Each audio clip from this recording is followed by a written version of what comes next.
I don't think they're right about how that would play out politically, but at this point, if you're them, isn't it? It's almost your only option. You're going to get crushed otherwise. I mean, you could try to bring back another pandemic, and Bill Gates is talking about how magically another more dangerous pandemic will show up on the scene, and try to lock down again, and try to do mass mail-in voting. But you have movies like 2000 Mules that Fox won't talk about, but the Dinesh D'Souza's film, which is just about how the 2000 election fornication rather than fortification, I do like that word, took place. There was a lot of fornicating in the 2000 election. In terms of what people did, I don't think they'll be able to recreate that, even if they did try to reintroduce a pandemic. So what does that leave? A foreign war. And how do you get Americans involved in a foreign war? You need an attack on the United States. You need, or at least something they can call an attack on the United States.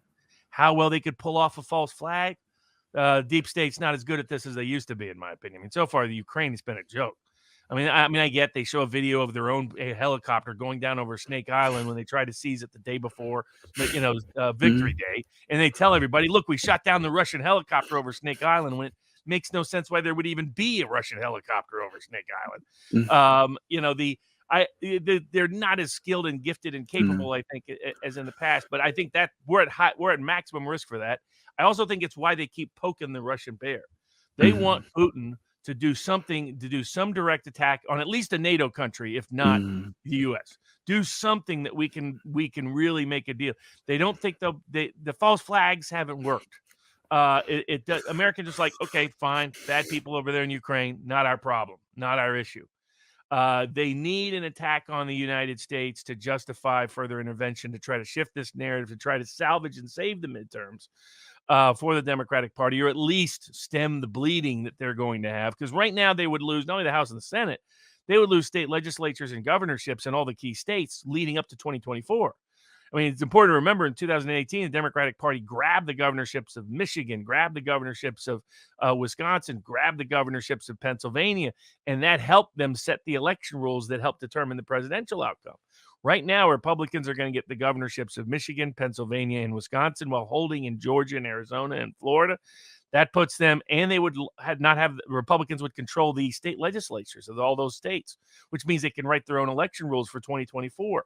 So this is why they're panicking and paranoid and desperate, and that creates a very dangerous government and a dangerous policy to be on high alert for. And it's why, why are they escalating in Transnistria, doing attacks on Russia, direct inside the territory of Russia, doing things like threats, bragging in the New York Times about how we're getting Russian generals killed, bragging in the New York Times about how we sunk a Russian ship.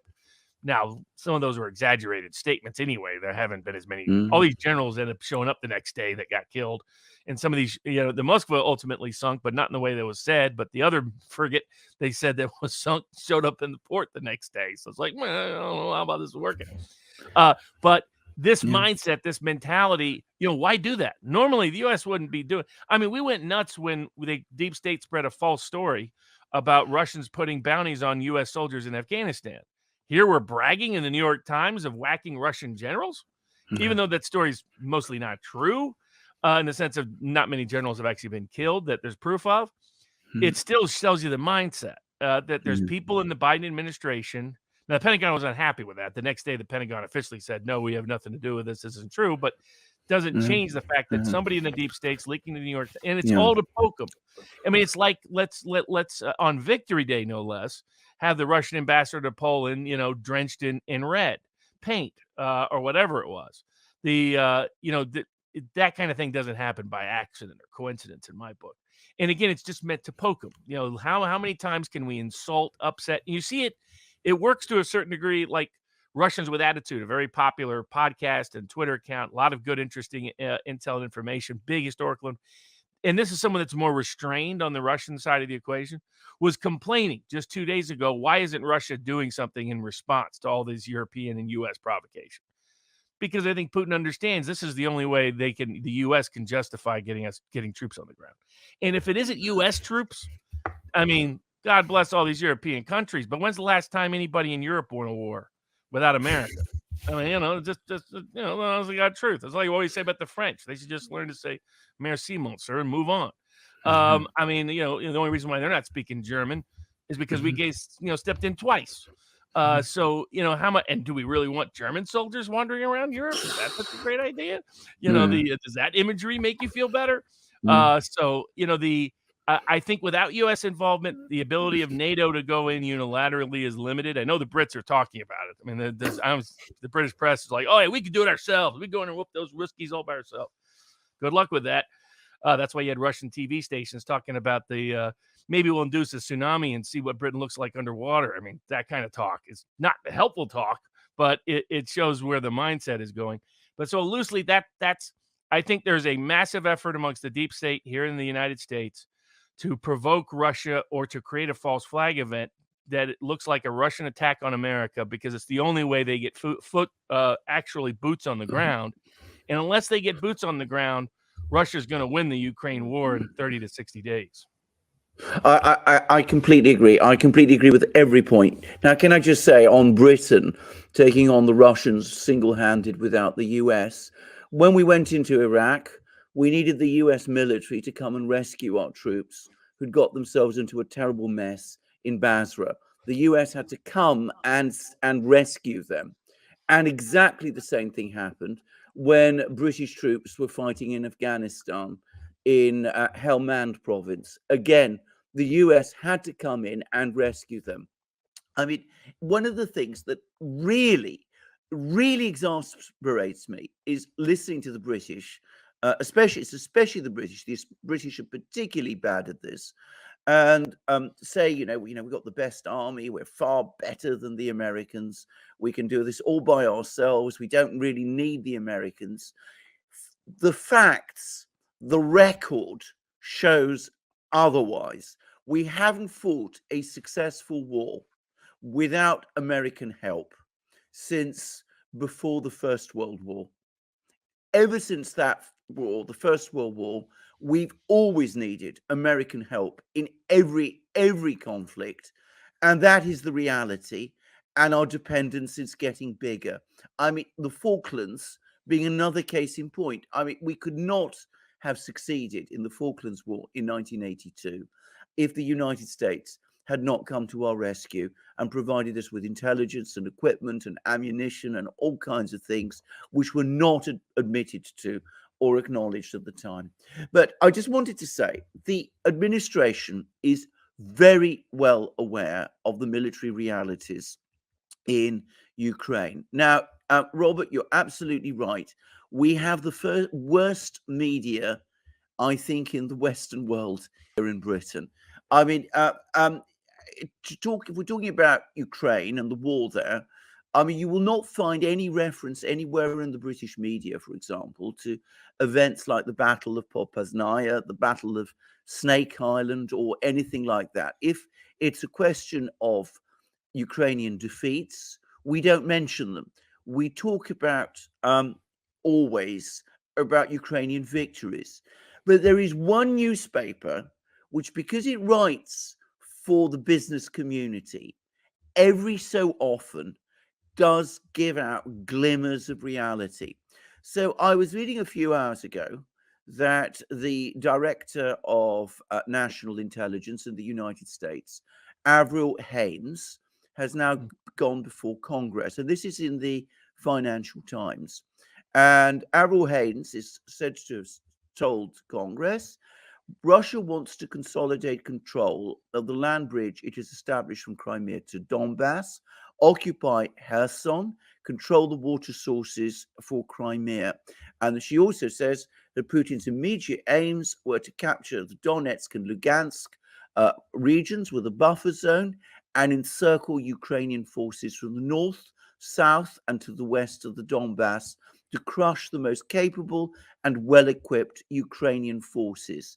And then she goes on to say, I'm quoting from the Financial Times, Russia may be capable of achieving most of these near-term goals. Now, obviously, she uses the word may, and that might be editing by the Financial Times, but you will never see that in any other British newspaper. None of them accept the fact that Russia is achieving its objectives in eastern Ukraine. Now, Haynes said an awful lot of other things, and I'm not going to waste time about them. But the fact is, the administration is being briefed by its intelligence agencies about the realities of what is actually happening in Ukraine. And I think they've got themselves into a position now where the economy is going to pieces in the United States. Well, I mean, I'm exaggerating, I'm overstating it, but we have very high inflation, we have supply issue problems, we're going to have all kinds of mounting problems in the economy over the next couple of months. As you rightly say, in the first quarter, it actually contracted. Remember, the fastest economic growth in the world. This is what we were hearing about a year ago. It hasn't turned out like that at all. Remember the transitory inflation? That hasn't turned out either. So, if we have a situation where the economy is going wrong, where everything that the administration does turns to dust, where Biden is the president with a non-Midas touch because everything he touches goes wrong. And on top of that, we have a failed war in Ukraine, a war which the people we are supporting to the tune of tens of billions of dollars look like they're going to lose. And this, of course, a year after the Afghanistan debacle. Well, I think the pressure to intervene is going to become overwhelming. And it's exactly what you said. They're trying to goad the Russians into doing something stupid or unwise in order to justify some bigger intervention by the United States, by its allies in Ukraine. But it won't be. It won't work, and it can't even conceivably work without the US being physically there. I mean, I'm going to say, whatever the brave words the British may come up with, no NATO country is going to put boots in Ukraine except possibly Poland, unless it has the physical support of the United States, because all of them know, between them, all of them know. The French know it, the British know it, the Germans, who spent the whole Afghan conflict when they had their troops in Afghanistan, all their troops spent all their time inside their camps. They never ventured outside. All of them know it, that if they went into a battle in Ukraine against the Russians, they would be smashed even faster probably than the Ukrainians are. So they're not going to do it. They want the US, if they're going to go in, they will want the US to go in, and the political imperative to do it is, I think, getting stronger. It's getting stronger both in Ukrainian terms because of the conflict, the direction of the conflict there. It's because everything else is failing. So how do you rescue this disastrous situation? You intervene and keep your fingers crossed and hope that Putin is bluffing. Though, of course, as we've seen repeatedly, Putin never bluffs. No doubt. And I mean, and there's a history of it here in the States in the sense of trying to prop up other countries' armies just doesn't have sustained success. We did it in South Korea. It took North Korea like a couple of days to basically take it out. We had to intervene to push them back to the border. And then when China got involved, the border was back to frozen. Then we did it again with South Vietnam. Of course, that didn't work out so well. Did it again in Afghanistan. That didn't work out so well. Did it in Iraq. That didn't work out so well. Tried it in Syria, though there was some interesting groups who were backing there. That didn't turn out so well. So there's really no reason to believe backing. I think they really thought, I think they primarily thought we're going to win the economic war. We control the global financial system. It's an interdependent system. Everybody's dependent on us at the global financial level. And it goes back to that 1997 debate between Putin's graduate paper thesis and your George Soros at the time about what controls economic power going forward. And Putin's thesis was having control of resources is what matters. You put on the survival pyramid, at the very core of it, at the very foundation of it is fuel and food. Control fuel and food, you don't have to worry about the rest. You can restore, you have the ultimate power because you have what people need to survive. Not necessarily what they would like to thrive, but what they need to survive. And he's turned out right. His premise was right. The EU, the globalist environment, the George Soros's, that crowd was wrong about how sanctions would functionally work and who really controls what is real economic wealth. Real economic wealth is food and fuel. And then secondly, it's making stuff. Last, it's being a big consumer of things, which is what the West is, because the West has only punished and penalized itself so far, and that's the only path it's going in. So they know by this point they're not going to win the economic war. There's still delusional talk here, like all the geopolitical approved channels on YouTube will still say stuff like, "Oh, this is manipulating the currency." I always find that funny. The central bank manipulating the currency, and that's only Russia that does that. What do you think the Fed is? What do you think the ECB is? Why do you think they have negative interest rates for the last half decade? What do you think the central bank of Japan is? But the bottom line is we tried to manipulate their currency in a different direction and it failed. So they're able to maintain it, sustain it. It's up to the highest level it's been in several years now. And it can still float within a good range and they'll be just fine. And then the other point we made early on was domestic inflation wasn't going to happen in Russia. I remember talking to JD Vance and others, here's why the sanctions plan won't work and why you don't want to be invested on the globalist side of this equation, because this is what's going to happen on just the economic side. And they've seen it. They got to witness it. That, Joe Biden famously said from this stage, the ruble is rubble. Well, that's some good rubble to have if you can get your hands on it. It's doubled in value since he said that. So it's just one dumb statement by the rest. But domestic inflation didn't happen in Russia because 90% of the core things they need, food and fuel, and the fuel goes into rent, and the fuel goes into manufactured goods domestically. It goes into so many other things as a key cost component. It didn't go up because they have their own food, their own fuel, and their own fertilizer. So consequently, the ordinary Russian, like I follow, there's a channel called like Survival Russian. It's this guy way out in East. So I say people from Russia are like people from East Tennessee. It's amazing how comparable they are value-wise. But, he's out in East. He's making like random stuff to survive and how you can, stay in a tent when it's 40 degrees below zero and, still feed yourself, all this kind of stuff. But he's been tracking what inflation is like for people in rural Russia. And he's like, basically nothing's changed. A few fancy Western goods are more expensive. That's kind of it. The Coca-Cola is more expensive. This coffee I like from Italy is more expensive. That's about all. Nothing else has really budged for the ordinary Russian, because the things that, unlike the United States and unlike most of Europe for sure, the key essential ingredients are ingredients in Russia they make themselves. So the economic war is never going to work. The political war is, like, for all of Russia's screw-ups in terms of the propaganda war in the West, there's an argument that their failure to engage in propaganda has actually helped them in the global South. That because Ukraine puts out one dumb fake story after the next dumb fake story, goes to Kiev, Snake Island, try to claim certain things about certain events in a suburb of Kiev that appear to be refuted by later evidence. That they were being shelled and that these people died when they were being shelled, and they were being shelled while Russia controlled the town, and Russia wasn't shelling itself. Just like Epstein didn't Epstein himself, Russia didn't shell itself. And so they're not winning the political war. And the opinion is hardening against the West in China, in India, in Brazil. Lulu came out and said, whether it's Bolsonaro or Lulu, that came out and said, look at the Zelensky guy. He's on TV from noon to midnight. It's like, this guy's not serious. This guy's not a serious leader to respect. You bringing in you too? It's like, these are things that might do well with your millennial TikTok audience in Paris or in New York. It does not do well amongst your respected political leader in Brazil or in India or in Mexico. I mean, we've lost Mexico, Brazil, Indonesia, India, four of the biggest countries that are supposed to be aligned with us. Even Japan is trying to figure out ways to walk back some of the sanctions and keep some of their relationships because they can't afford economically to do what's happening.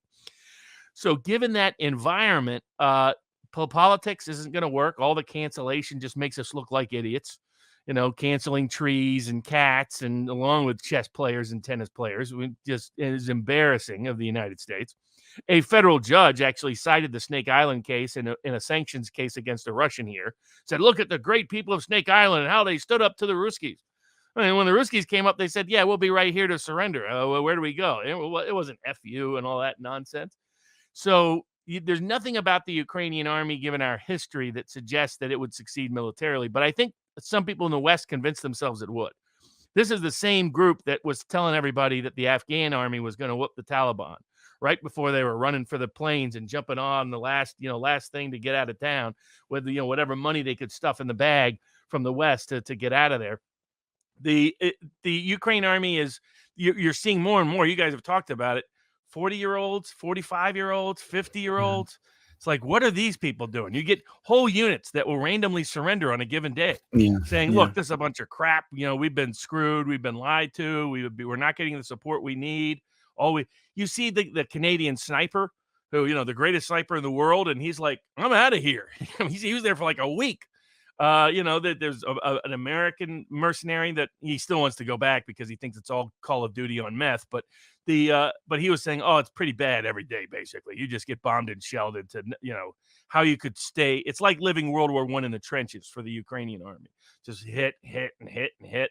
They're not making any gains. And as you said, Alexander, what tends to happen is it's slow, slow, slow, and then bam, and then slow, slow, slow, and then bam. And yeah, that's what we saw. We're seeing when towns collapse, they suddenly collapse. When the yeah, Ukrainian army falls apart, it suddenly falls apart, and it's running into the trees and in the woods. And so I think militarily, they can't sustain themselves. Even if we get weapons there, we have problems getting weapons to the front line. Even if because of they're hitting they're now hitting the railroad stations, they're hitting the bridges, they're hitting the depots. And even if we get them there, we have weapons that much of which they're not trained on. And that would take some time for them to use while they're having draft protests in parts of Ukraine over what's taking place. Of dragging these old guys to the front line who don't have military experience and expertise, and the inferiority both in the air and with munitions is a problem in terms of artillery, missiles, and bombs, especially, but not limited to that. The Russians just have better weapons. Period. And it's a war of attrition, a deep battle policy, like we talked about from the very inception.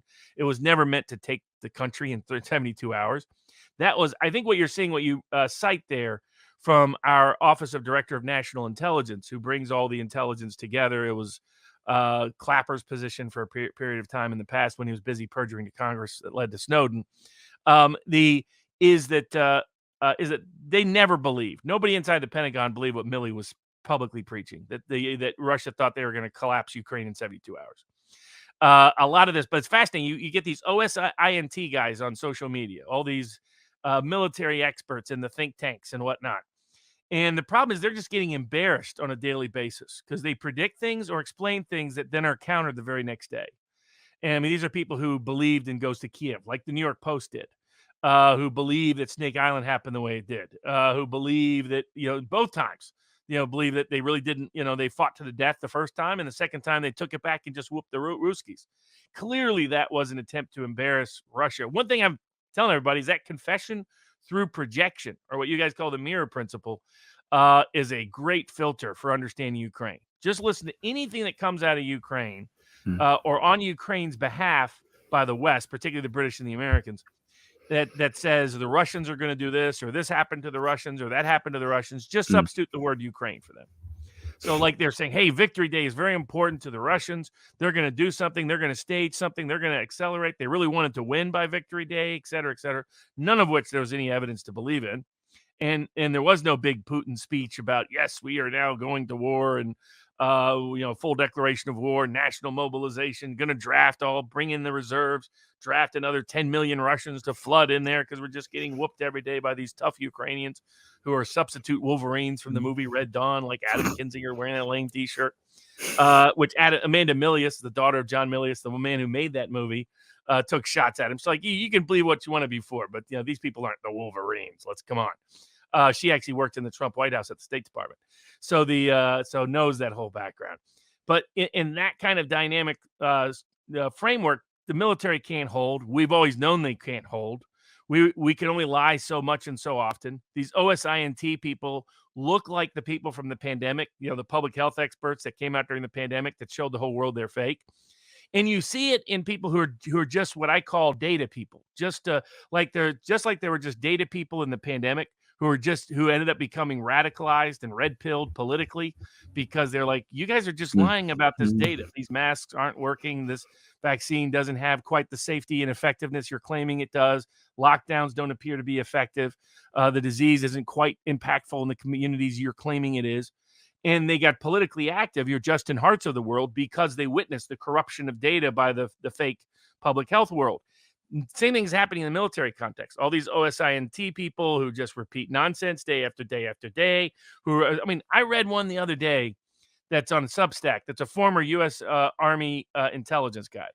And he's still saying stuff like, oh, the Russians' attempts to bomb and hit the railway stations aren't working. So, did he miss what Ukrainians' own reports on this? I mean, this is this is the degree of lunacy he's feeding his audience. It's like the people that are saying mask or that are like triple mask still while they're riding a bike or they're out canoeing. It's those kind of people. They still have that mindset. They've just applied it to the Ukrainian conflict. But there's no way internal Pentagon people are that dumb or that crazy.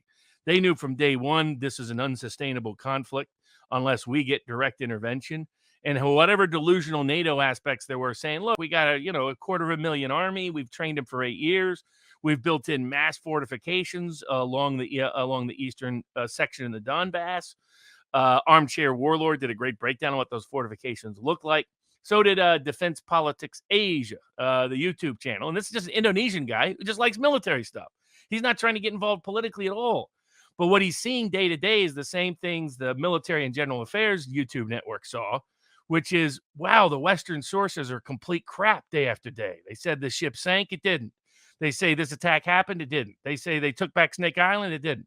Like all Defense Politics Asia did was he just broke down the Snake Island. He's like, why would they bring a helicopter? Where did they bring the helicopter from? There's not even enough gas to get from Sevastopol to Snake Island and back.